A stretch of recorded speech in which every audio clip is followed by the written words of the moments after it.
Abitanti nan di Brivengat, Schellekwijk e alrededor worden die nodi di Baite Santa Maria ni punda pa pagar recibo telefoon door geworden nanta dispone di servizio necessario pega kudan cas. De centro aqui, bo por hasi de lastro un tramite que tem de haver com o sistema de telefone, seja paga recibo, hasi petição para conexão novo, ou quizás cambio na boa instalação atual. Também vou comprar carte para usar na telefone público. Algum dia passar a inaugurar o centro aqui, onde o presidente comissário de CETEL, senhor deputado Benny de May, e diretor de companhia, senhor engenheiro Julio Constancia, a speech e presente. Objetivo que nós que logra com o centro aqui, tá para nós estar mais cerca do cliente. O cliente me ser sente mês na casa.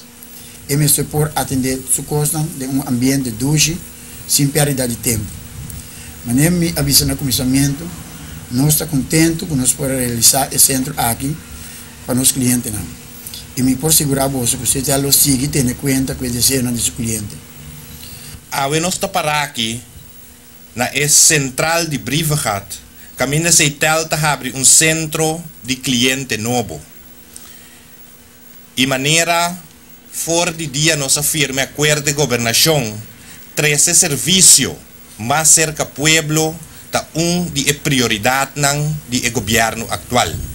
Nós temos que pensar que dessa aqui, CETEL está cumprindo cabalmente com o manejo aqui que nós start hasta promete que o governo novo assinta 1 de julho. E pensei, me está contente que o Brivengat também arranha centro de cliente.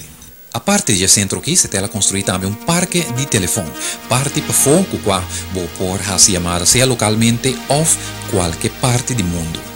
Para Telenotícia, informado Alex Alberto.